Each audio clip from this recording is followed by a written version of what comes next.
NEET പരീക്ഷയ്ക്ക് തയ്യാറെടുക്കുന്ന എല്ലാ കുട്ടികളുടെയും മനസ്സിൽ ഒരുപാട് ക്വസ്റ്റ്യനുകൾ കടന്നു പോകുന്നൊരു സമയമാണിപ്പോൾ. നമ്മൾ എങ്ങനെയാണ് തയ്യാറെടുപ്പ് നടത്തുന്നത്, അല്ലെങ്കിൽ എന്തൊക്കെ കാര്യങ്ങളാണ് നമ്മൾ കൊണ്ടുപോകേണ്ടത്, എങ്ങനെയാണ് മോഡൽ എക്സാം, ആ മോഡൽ എക്സാമിൻ്റെ മാർക്ക് ഇതിനെ എങ്ങനെ ബാധിക്കും, എങ്ങനെയാണ് ഞാൻ പഠിച്ചത്, അങ്ങനെ ഒരുപാട് ക്വസ്റ്റ്യനുകൾ. ഒരു പക്ഷേ നീറ്റ് പരീക്ഷ എഴുതുന്ന പെൺകുട്ടികളുടെ മനസ്സിൽ ഇതിനേക്കാളും ഉപരി അവർക്ക് ഏറ്റവും കൂടുതൽ ഒരു ആകുലത ഉണ്ടാക്കുന്ന മറ്റൊരു കാര്യം അവരുടെ മെൻസ്ട്രൽ സൈക്കിൾ റിലേറ്റഡ് ആയിട്ട് തന്നെ ആയിരിക്കും. മെൻസ്ട്രൽ സൈക്കിൾ റിലേറ്റഡ് ആയിട്ടെന്ന് ഞാൻ പറയാൻ കാരണം, ഈ അടുത്ത സമയത്ത് കുറച്ച് കുട്ടികൾ എന്നെ അപ്രോച്ച് ചെയ്യുമ്പോൾ അവർ ഒരുപാട് ക്വസ്റ്റ്യനുകൾ ചോദിക്കുകയുണ്ടായി. അപ്പോൾ എനിക്ക് തോന്നി ആ ക്വസ്റ്റ്യനുകളെല്ലാം തന്നെ വേർത്താണ്, അതിന് അഡ്രസ്സ് ചെയ്യേണ്ടത് ഏറ്റവും ഇമ്പോർട്ടൻ്റ് ആയിട്ടുള്ള ഒരു കാര്യമാണെന്ന് മനസ്സിലാക്കിയിട്ടാണ് ഇന്ന് ഞാൻ അതിന് എന്തൊക്കെയാണ് നമ്മൾ ചെയ്യേണ്ടത്, എങ്ങനെയാണ് ആ സൈക്കിളിനെ നമ്മൾ പരീക്ഷയുമായിട്ടൊന്ന് കണക്ട് ചെയ്ത് അല്ലെങ്കിൽ അതുമായിട്ട് കോപ്പി ചെയ്തിട്ട് നമുക്ക് എങ്ങനെ മുന്നോട്ട് പോകാം, അതിനെക്കുറിച്ചാണ് ഇന്ന് നമ്മൾ പറയുന്നത്. ഏറ്റവും ഇമ്പോർട്ടൻ്റ് ആയിട്ടുള്ള ആദ്യത്തെ കാര്യം, കഴിഞ്ഞ കുറച്ച് മാസങ്ങളായിട്ട് ചിലപ്പോൾ നിങ്ങൾക്ക് നിങ്ങളുടെ സൈക്കിളിൽ ഒരു ഇറഗുലാരിറ്റി ഉണ്ടായിട്ടുണ്ടാകാം. ചില ആൾക്കാർക്ക് ഒരു 5-6 മാസമായിട്ട് അല്ലെങ്കിൽ ഒരു 8-9 മാസമായിട്ട് സൈക്കിൾ തന്നെ വരുന്നുണ്ടാകില്ല, അല്ലെങ്കിൽ വരുന്നത് തന്നെ ഇൻ ബിറ്റ്വീൻ ആണ് വരുന്നത്. നമുക്ക് ഡേറ്റ് പോലും കൃത്യമായിട്ട് പ്രെഡിക്റ്റ് ചെയ്യാൻ പറ്റാത്ത രീതിയിൽ സൈക്കിൾ വരുന്നുണ്ടാകാം. അങ്ങനെയുള്ള കുട്ടികൾ, നിങ്ങൾക്കിപ്പോൾ 8 മാസം അല്ലെങ്കിൽ 9 മാസമായി സൈക്കിൾ വരുന്നില്ല, പീരീഡ്സ് വരുന്നില്ല എങ്കിൽ കൂടി പരീക്ഷാ ഹാളിലേക്ക് നിങ്ങൾ പോകുന്ന ദിവസം നിങ്ങളുടെ കയ്യിൽ നിങ്ങളൊരു പാഡ് കരുതുന്നത് ഏറ്റവും ഇമ്പോർട്ടൻ്റ് ആയിട്ടുള്ളൊരു കാര്യമാണ്. കാരണം കഴിഞ്ഞ വർഷവും നമുക്ക് ഇതുപോലെ ഒരുപാട് അനുഭവങ്ങൾ ഉണ്ടായിട്ടുണ്ട്. നമ്മൾ ആ സമയത്ത് 8 മാസം 9 മാസം മെൻസ്ട്രൽ സൈക്കിൾ ഇല്ലാതിരുന്നിട്ട് പരീക്ഷാ ഹാളിൽ എത്തിയ നിമിഷത്തിൽ നമുക്കുണ്ടാകുന്ന ആങ്സൈറ്റി അല്ലെങ്കിൽ ആ ഒരു ഓവർ ലോഡ് കാരണം പെട്ടെന്ന് മെൻസ്ട്രേഷൻ വരികയും എന്ത് ചെയ്യണം എന്നറിയാതെ, കാരണം കയ്യിൽ ഒന്നും കരുതിയിട്ടില്ല, മാത്രമല്ല ആ സമയത്ത് നമ്മൾ അൺഎക്സ്പെക്റ്റഡ് ആയിട്ട് വരുന്ന ഒരു സൈക്കിൾ ആയതുകൊണ്ട് തന്നെ അത് ക്രിയേറ്റ് ചെയ്ത പ്രോബ്ലം ഭയങ്കര വലുതാണ്. അത് ഞങ്ങൾ കണ്ടറിഞ്ഞ ആൾക്കാരാണ്. അപ്പോൾ ഈ വർഷം പരീക്ഷ എഴുതാൻ പോകുന്ന കുഞ്ഞുങ്ങളോട് അത് മുന്നിൽ വെച്ചുകൊണ്ട് തന്നെ ആദ്യം പറയാനുള്ള ഒരു കാര്യം, നിങ്ങൾക്ക് ചിലപ്പോൾ ഒരു 2-3 മാസമായിട്ട് വന്നിട്ടുണ്ടാകില്ല, അല്ലെങ്കിൽ ഒരു 6-7 മാസമായിട്ട് സൈക്കിൾ തന്നെ ഇല്ലാത്ത രീതിയിലായിരിക്കാം. ഇതൊക്കെ നിങ്ങളുടെ ഒരു ഹോർമോൺ ഇംബാലൻസ്, നമ്മുടെ സ്ട്രെസ്സ് ക്രിയേറ്റ് ചെയ്യുന്ന സ്ട്രെസ്സ് ഇതുമായിട്ട് ഭയങ്കരമായിട്ട് റിലേറ്റഡ് ആണ്. അതുകൊണ്ട് തന്നെ സ്ട്രെസ്സ് ക്രിയേറ്റ് ചെയ്യുന്ന കുറച്ച് കാര്യങ്ങൾ കൊണ്ട് മാത്രം ഇതൊന്നും വരാതിരുന്നതാണ്. നിങ്ങൾ പരീക്ഷാ ഹാളിൽ പരീക്ഷയോട് അടുക്കുമ്പോൾ നമ്മൾ എന്തായാലും ഓവർ സ്ട്രെസ്ഡ് ആണ്, സ്ട്രെനുവസ് ആണ്. അത് നിങ്ങളിൽ ഉണ്ടാക്കുന്ന ഹോർമോൺ ഇംബാലൻസുകൾ എപ്പോഴാണ് ഒരു സൈക്കിളിൻ്റെ ഒരു ഇൻഡക്ഷൻ അല്ലെങ്കിൽ ഒരു മെൻസ്ട്രേഷൻ വരുന്നതെന്ന് നമുക്ക് പ്രെഡിക്റ്റ് ചെയ്യാൻ പറ്റാത്ത രീതിയിലേക്ക് മാറ്റപ്പെടും. അതുകൊണ്ട് തന്നെ നിങ്ങൾ നിങ്ങളുടെ സൈക്കിൾ മുന്നോട്ടാണ്, ഡേറ്റ് കൃത്യമായിട്ട് അറിയാവുന്ന കുട്ടികളാണെങ്കിൽ കുഴപ്പമില്ല. അത് അറിഞ്ഞൂടാത്ത കുട്ടികളാണെങ്കിൽ നിങ്ങൾ കൂടെ കരുതേണ്ട സാധനങ്ങളുടെ കൂട്ടത്തിൽ ഏറ്റവും ആദ്യം നിങ്ങൾ എടുത്തു വെക്കേണ്ടത് നിങ്ങൾക്ക് ആവശ്യമായിട്ടുള്ളൊരു പാഡ് തന്നെയാണ്. അത് കൃത്യമായിട്ട് കയ്യിൽ കരുതുകയും നിങ്ങൾ മെൻ്റലി പ്രിപ്പയർഡ് ആവുകയും വേണം. ഇങ്ങനൊരു കാര്യം ഉണ്ടാകാനുള്ള സാധ്യതയുണ്ട്, അതുണ്ടായാൽ ഞാൻ എങ്ങനെയാണ് അതിനെ കോപ്പ് ചെയ്യേണ്ടത്.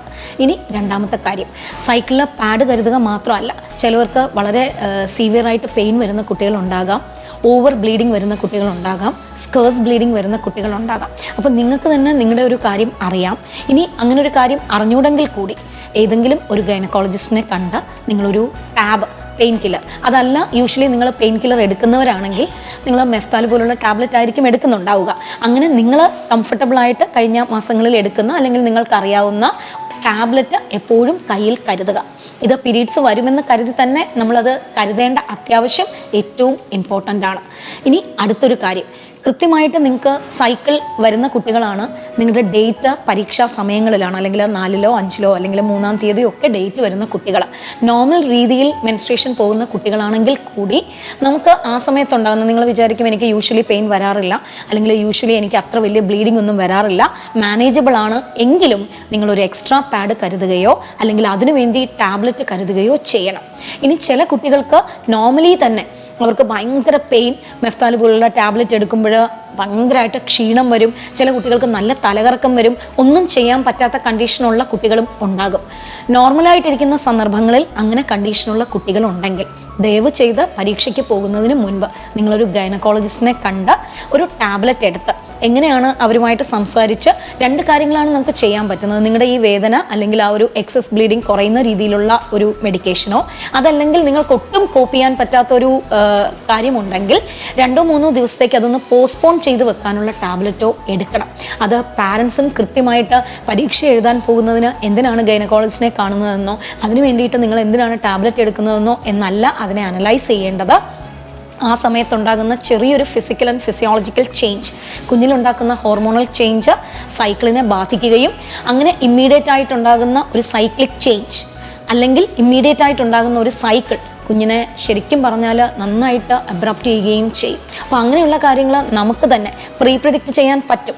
അപ്പോൾ അത് ഒരു ഗൈനക്കോളജിസ്റ്റിനെ കണ്ട് നമ്മൾ അതിന് പ്രിപ്പയർഡ് ആയിട്ട് വേണം പോകാൻ. ഇൻ കേസ് എന്ത് രീതിയിലും ഒരു സൈക്കിൾ വന്നു പോയാൽ അതിനെ മാനേജ് ചെയ്യാനും, ഇനി വന്നില്ല നമുക്ക് കുഴപ്പമൊന്നുമില്ലെങ്കിൽ ഓക്കെ നമ്മൾ കംഫർട്ടബിൾ ആണ്, പക്ഷേ എങ്കിൽ കൂടി ഇങ്ങനെയുള്ള കാര്യങ്ങൾ കയ്യിൽ കരുതുന്നത് കൊണ്ട് നമുക്ക് യാതൊരു തരത്തിലുള്ള ബുദ്ധിമുട്ടും വരുന്നില്ല. അതിനുവേണ്ടി നിങ്ങൾ ഒരിക്കലും April 1 അല്ലെങ്കിൽ April 2 വരെ കാത്തിരിക്കേണ്ട കാര്യവുമില്ല. നിങ്ങൾ മോഡൽ എക്സാമിൻ്റെ ഇടയ്ക്ക് എപ്പോഴെങ്കിലും ഫ്രീ ആകുന്ന സമയത്ത് നിങ്ങൾക്ക് പാരൻസുമായിട്ട് സംസാരിക്കാം. പാരൻസും അതുപോലെ തന്നെ നിങ്ങൾക്ക് അറിയാൻ പറ്റും കുട്ടിയുടെ സൈക്ലിക് ചേഞ്ചസ് എങ്ങനെയാണ് വരുന്നത്, അല്ലെങ്കിൽ സൈക്കിൾ റെഗുലർ ആണോ, അങ്ങനെയുള്ള കാര്യങ്ങൾ കുട്ടിയുമായിട്ട് ഡിസ്കസ് ചെയ്തതിന് ശേഷം അതിന് കൃത്യമായ തയ്യാറെടുപ്പുകൾ നടത്തുക തന്നെ വേണം. അതിന് ഈ പറയുന്ന പോലെ സെൽഫായിട്ട് തയ്യാറെടുപ്പുകൾ നടത്താൻ നമുക്കൊരു കോൺഫിഡൻസ് കുറവുണ്ട്. ലൈക്ക് ഇപ്പോൾ നമുക്ക് മെൻസ്ട്രേഷൻ 1 ദിവസം 2 ദിവസം കഴിഞ്ഞ് വന്നാൽ മതി, അങ്ങനെയൊക്കെ ഉള്ള കാര്യങ്ങൾ കുഞ്ഞു കുട്ടികളാകുമ്പോൾ നമ്മൾ കുറച്ചുകൂടെ ഒരു സയൻറ്റിഫിക് വേയിൽ ഒരു ഗൈനക്കോളജിസ്റ്റിനെ കണ്ട കാര്യം പറഞ്ഞ് 2 ദിവസത്തേക്ക് പീരീഡ്സ് ആ ഡേറ്റ് ആണ്, 5-ാം തീയതിയാണ് ഡേറ്റ്, പരീക്ഷ കഴിഞ്ഞിട്ട് വരണം അല്ലെങ്കിൽ നേരത്തെ വന്നു പോകുമെന്ന് സംശയമുണ്ട്, അങ്ങനെയൊക്കെയുള്ള കാര്യങ്ങൾ നമ്മൾ നന്നായിട്ട് പ്രിക്കോഷൻസ് എടുത്ത് വേണം പരീക്ഷാ ഹാളിലേക്ക് പോകാൻ. കാരണം നമ്മൾ കഴിഞ്ഞ ഒരു വർഷം നന്നായിട്ട് ഹാർഡ് വർക്ക് ചെയ്ത് ഒരുപാട് ശ്രമങ്ങൾ നടത്തി നമ്മൾ പരീക്ഷയ്ക്ക് പോവുകയാണ്. അപ്പോൾ അതിൽ നമ്മുടെ ബോഡിയിൽ തന്നെ ഉണ്ടാകുന്ന ഒരു സൈക്കിൾ അതിന് നമുക്ക് മാറ്റി വെക്കാനോ അതെങ്ങനെ വരുമെന്ന് പ്രീപ്രഡിക്റ്റ് ചെയ്യാനുള്ള സംവിധാനങ്ങളൊക്കെ ഉണ്ടെങ്കിലും ഓരോ ദിവസവും അല്ലെങ്കിൽ ഓരോ ആഴ്ചയും പോയി സ്കാൻ ചെയ്ത് നമുക്ക് ഓവുലേഷനോ മറ്റു കാര്യങ്ങളോ ഒന്നും കുട്ടികളെന്നുള്ള രീതിയിൽ നമ്മൾ ഇതൊന്നും നോക്കാറില്ല. അതുകൊണ്ട് തന്നെ അതിന് ഒരു മുൻകരുതൽ നമ്മൾ എല്ലാ രീതിയിലും എടുക്കണം. അത് നമ്മളെ സയൻറ്റിഫിക് ആയിട്ടുള്ള മുൻകരുതലുകൾ പ്ലസ് മാനസികമായിട്ടുള്ള മുൻകരുതലുകൾ എടുക്കുക തന്നെ വേണം. എനിക്ക് 8 മാസമായിട്ട് സൈക്കിളേ വന്നിട്ടില്ല, അതുകൊണ്ട് എനിക്ക് പ്രശ്നമൊന്നും ഇല്ല എന്നുള്ള രീതിയിൽ പോകണ്ട. ഇത് കേട്ട് കഴിയുമ്പോൾ നിങ്ങളെല്ലാവരും mentally, physically, physiologically and scientifically എന്ന് പറയുമ്പോൾ മെഡിക്കേഷൻ, പാഡ്സ്, അങ്ങനെയുള്ള കാര്യങ്ങൾ, നിങ്ങൾക്ക് കുടിക്കാനുള്ള ചൂടുവെള്ളം ഒരു ട്രാൻസ്പെറൻറ്റ് ബോട്ടിലാണെങ്കിലും നിങ്ങൾക്ക് എന്തൊക്കെയാണ് വേണ്ടത് അങ്ങനെയുള്ള കാര്യങ്ങളെല്ലാം തന്നെ നിങ്ങൾ കരുതി വെച്ച് വേണം പരീക്ഷാ ഹാളിലേക്ക് പോകാൻ. അപ്പം നിങ്ങളുടെ ബോഡിയിൽ ഉണ്ടാകുന്ന ഒരു ചേഞ്ച് നിങ്ങളുടെ പരീക്ഷയെ ഒരു തരത്തിലും ബാധിക്കാൻ പാടില്ല. അതിന് നിങ്ങൾ ഏറ്റവും കംഫർട്ടബിളായിട്ട് ഇരിക്കണം.